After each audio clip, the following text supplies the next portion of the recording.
Hi friends, నమస్తే. ప్రజాసేవ తెలుగు ఛానల్కి స్వాగతం. ఈరోజు వీడియోలో భాగంగా తెలంగాణ విద్యార్థులకైతే ఒక మంచి శుభవార్తని నేను మీకోసం అయితే తీసుకొని రావడం జరుగుతుంది.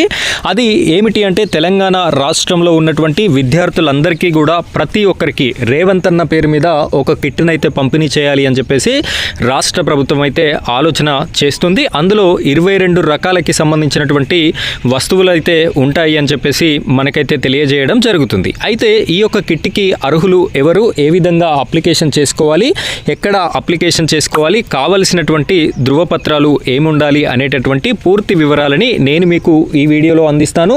వీడియో చూస్తున్నటువంటి ప్రతి ఒక్కరు కూడా వీడియోని లైక్ చేయండి. ఆ తర్వాత వచ్చేటటువంటి హైప్ పాయింట్స్ మీద క్లిక్ చేసి హైప్ పాయింట్స్ కూడా ఇవ్వండి. ఇక ఇలాంటి లేటెస్ట్ వీడియోస్ అన్ని మీకు నోటిఫికేషన్ రూపంలో ఎప్పటికప్పుడు రావాలి అనుకుంటే మన ఛానల్ని సబ్స్క్రైబ్ చేసుకోండి.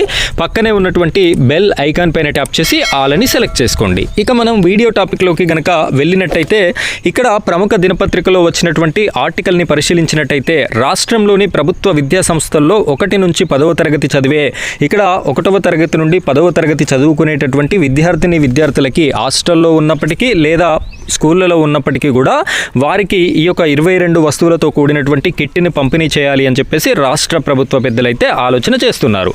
అయితే ఈ యొక్క కిట్ అనేది ఎప్పటి నుండి ఇస్తారు అంటే, వచ్చే విద్యా సంవత్సరం మనకి జూన్లో ఫ్రెష్ అకాడమిక్ ఇయర్ అయితే స్టార్ట్ అవుతుంది కదా, ఆ విద్యా సంవత్సరం నుండి అయితే ఈ యొక్క కిట్ని పంపిణీ చేయాలి అని చెప్పేసి సీఎం రేవంత్ రెడ్డి గారు అయితే ఆలోచన చేయడం జరుగుతుంది. అయితే దీనికి సంబంధించి రేవంత్ రెడ్డి గారు కొనుగోలు చేసేటటువంటి మార్గాలపైన కూడా సమీక్ష అయితే నిర్వహించడం జరిగింది. త్వరలో దీనిపై ప్రభుత్వం అధికారికంగా ప్రకటించనుంది. ప్రభుత్వ సలహాదారైనటువంటి సుదర్శన్ రెడ్డి సమక్షంలో వచ్చే వారం మరోసారి ఈ యొక్క మీటింగ్ అయితే కండక్ట్ చేయడం జరుగుతుంది. ఈ కిట్ని ఏ విధంగా పంపిణీ చేయాలి, ఇంకేమైనా వస్తువులు పెంచాలా, లేదు అంటే వీటిని ఏ విధంగా కొనుగోలు చేయాలి అనేటటువంటి వాటి కోసం మరొకసారి సమీక్ష సమావేశం అయితే జరుగుతుంది అని చెప్పేసి తెలుస్తుంది. అయితే రాష్ట్ర ప్రభుత్వ విద్యా సంస్థల్లో దాదాపు 23 లక్షల మంది చదువుతున్నారు. ఇక్కడ మొత్తంగా రాష్ట్ర ప్రభుత్వం ఆధ్వర్యంలో స్కూళ్ళలో అదేవిధంగా మోడల్ స్కూళ్ళలో అదేవిధంగా హాస్టల్స్లో మొత్తంగా 23 లక్షల మంది అయితే 1వ తరగతి నుండి 10వ తరగతి వరకు విద్యార్థులు ఉన్నారు అని చెప్పేసి చెప్తున్నారు. అయితే కార్పొరేట్, ప్రైవేట్ పాఠశాలల మాదిరిగా ప్రభుత్వ విద్యార్థులు కూడా స్కూల్ బ్యాగ్, బూట్లు, టై, ఐడి కార్డులను కలిగి ఉండాలని సర్కారు నిర్ణయించిన నేపథ్యంలో విద్యార్థులకి ఈ కిట్లు అందించనున్నట్టు తెలుస్తుంది. అంటే ప్రైవేట్ స్కూళ్లతో సమానంగా ప్రభుత్వ పాఠశాలలు కూడా ఈ విధంగా ఉండాలి, విద్యార్థులకి ప్రోత్సాహకం ఉండాలి, స్కూల్కు రావాలి, హాజరు పర్సెంటేజ్ పెరగాలి అని చెప్పేసి రాష్ట్ర ప్రభుత్వం అయితే ఈ నిర్ణయం తీసుకోవడం జరుగుతుంది. ఇక్కడ ఇందులో ఉండేటటువంటివి ఏమిటి అంటే, పాఠ్య పుస్తకాలు ఉంటాయి, నోటు పుస్తకాలు ఉంటాయి, వర్క్ బుక్లు ఉంటాయి, ఏకరూప దుస్తులు ఉంటాయి, స్కూల్ బ్యాగ్ ఉంటుంది, బూట్లు ఉంటాయి, సాక్స్ ఉంటుంది, బెల్ట్ ఉంటుంది, టై ఉంటుంది, ఐడి కార్డు ఉంటుంది, పెన్సిల్ ఉంటాయి, తదితర వస్తువులతో పాటు మరికొన్ని అదనంగా కూడా ప్రొవైడ్ చేయడం అయితే జరుగుతుంది. ఇది స్కూల్ కిట్ నేను ఇప్పటివరకు చెప్పింది.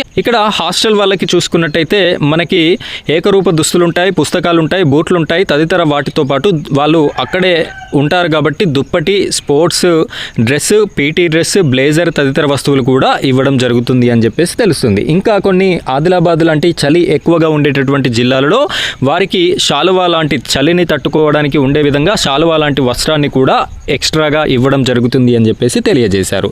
సో ఇది విద్యార్థులకి ఇచ్చేటటువంటి రేవంత్ అన్న కిట్కి సంబంధించి ముఖ్యమైనటువంటి విషయాలు.